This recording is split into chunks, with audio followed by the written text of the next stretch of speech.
नमस्कार, मैं आचार्य विनोद भारद्वाज आप सभी लोगों का स्वागत करता हूं। आज आपके लिए खास कार्यक्रम लेके आया हूं, विशेष करके कन्या राशि वालों के लिए 2021 में आपके राशि की क्या संभावनाएं हैं, क्योंकि ज्योतिष निश्चित रूप से संभावनाओं को तलाशने का एक विशेष कार्य है।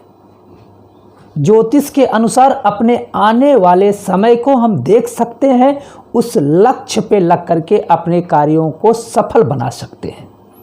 आज बात करेंगे 2021 में कन्या राशि की क्या स्थिति है। लेकिन यदि आप हमसे किसी भी प्रकार का प्रश्न लेना चाहते हैं, चाहे वास्तु से संबंधित, ज्योतिष से संबंधित, तंत्र मंत्र टोटकों से संबंधित या अपने जीवन में चली आ रही परेशानियों से संबंधित, तो आप जाएं www.astrotak.com पे अपनी परेशानियों को वहाँ पे लिख सकते हैं, विनोद भारद्वाज प्रोफाइल को सिलेक्ट करके, और एक छोटा सा उपाय आपके जीवन की दशा दिशा को बदल देगा। वहाँ से आप हमसे फ़ोन पे बात भी कर सकते हैं। अब बात करते हैं कन्या राशि की। तो क्योंकि 2020 और 21 का एक तरह से जो कटअप है वो है 1 जनवरी 2021।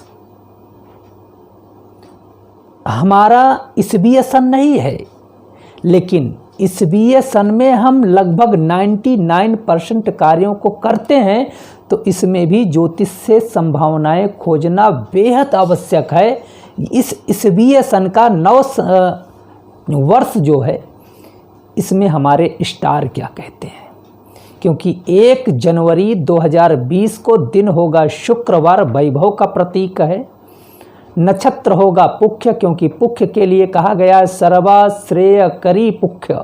पुख्य नक्षत्र सभी नक्षत्रों में श्रेयकर माना जाता है। और कर्क राशि पे चंद्रमा होगा, तो जो है क्या संभावनाएं हैं। वैसे तो बुध ज्ञान, पांडित्य, विद्या, बुद्धि आदि का प्रतीक माना जाता है। बुध तीक्ष्ण दिमाग वालों का एक तरह से नेतृत्व करता है। लेकिन अब देखते हैं कि कर्क राशि का चंद्रमा जो है कन्या राशि वालों के किस भाव में पड़ता है। एकादश भाव में पड़ेगा। एकादश भाव आय का भाव है शुद्ध रूप से। दशम भाव में जो मेहनत की जाती है, एकादश भाव में उसी की डिलीवरी है। धन के साथ साथ प्रेम पे भी दृष्टि होती है, और आय का भी भाव है। तो निश्चित रूप से चंद्रमा आपके लिए आय के कुछ रास्तों को ज़रूर खोलेगा जो 2020 में ब्लॉक हो गए थे। लेकिन प्रेम संबंधों में सावधानी रखने की आवश्यकता है, क्योंकि कर्क राशि का चंद्रमा थोड़ा सा चंचल होता है। कहीं चंचलता में कुछ दिक्कतें ना हो जाएं, सामाजिक अपमान न झेलना पड़े। लेकिन जन्म कुंडली में 4-5 ऐसे स्थान हैं जो बेहद महत्वपूर्ण हैं। ये अगर अच्छे हैं तो निश्चित रूप से व्यक्ति का भाग्य उत्तरोत्तर बढ़ता चला जाता है। सबसे पहला पंचम, व्यक्ति ज्ञानी है तो वो अपने ज्ञान से समस्त जो विघ्न बाधा है उसको काट सकता है। तो पंचम भाव में क्या होगा, गुरु और शनि। देखिए इस समय गुरु नीच के हो जाएंगे, तो थोड़ी सी दिक्कत तो होगी।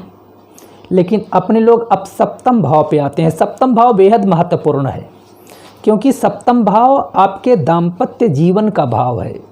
जिस व्यक्ति के जीवन में दाम्पत्य जीवन में शांति है, वह बाहर भी जाके शांत और ठंडे दिमाग से कार्यों को कर सकता है।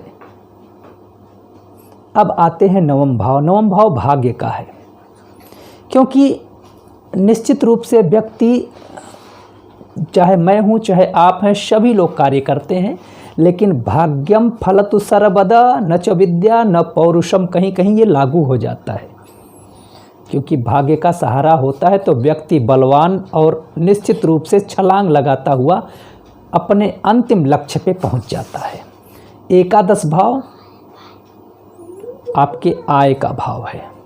तो अब देखते हैं पंचम भाव में गुरु और जो शनि है, तो थोड़ा सा मेहनत करने की आवश्यकता है। लेकिन प्रेम संबंध, क्योंकि पंचम प्रेम का भी स्थान होता है, प्रेम संबंधों में सावधानियां बरतने की आवश्यकता है, अन्यथा लांछन भी 2021 में लग सकते हैं। लेकिन शनि आपको आगे बढ़ाएगा। इस वर्ष के अंत तक आपको आपके मन में सोची हुई वह सारी चीज़ें प्राप्त करा सकता है। लेकिन सप्तम भाव में बृहस्पति नीच का है, इसलिए आप एक कार्य ज़रूर करिएगा कि आप अपने दाम्पत्य जीवन को ठीक चलाने की संभावनाएं आप पे ही हैं। छोटी छोटी बातों पे बहुत ज़्यादा विवाद करने की आवश्यकता नहीं है दाम्पत्य जीवन में, अन्यथा दिक्कतें और बढ़ सकती हैं। अब आते हैं फटाफट नवम भाव पे। नवम भाव में राहु है, तो भाग्य भी थोड़ा सा साथ नहीं देगा, लेकिन नवम भाव का राहु बहुत अच्छा माना जाता है। एक बैग मतलब अकस्मात कुछ धन की प्राप्ति जरूर कराएगा। एकादश भाव में चंद्रमा आय का द्योतक माना जाता है। तो एक चीज़ मान के चलिएगा, वर्ष का प्रारंभ आपका कुछ मानसिक परेशानियों से शुरू होगा, कुछ संघर्ष से प्रारंभ होगा, लेकिन निर्वाह योग्य धन आपको एकादश चंद्रमा जरूर दिलाता रहेगा। वर्ष के प्रारंभ में आप संतान पक्ष से कुछ घरेलू उलझनों से भी संघर्ष करते नजर आएंगे, लेकिन यात्रा में थोड़ा सा सावधानी बरतना है, क्योंकि यात्राएं असफल भी हो सकती हैं। इसलिए कुछ उपचार दूंगा, उसको ज़रूर कीजिएगा। अगस्त सितंबर के बाद से आपका टाइम बहुत अच्छा आएगा। जो मन की संभावनाएं हैं उसे आप तलाश सकते हैं, लेकिन व्यापार के प्रति पूरे वर्ष आपको सजग रहना है।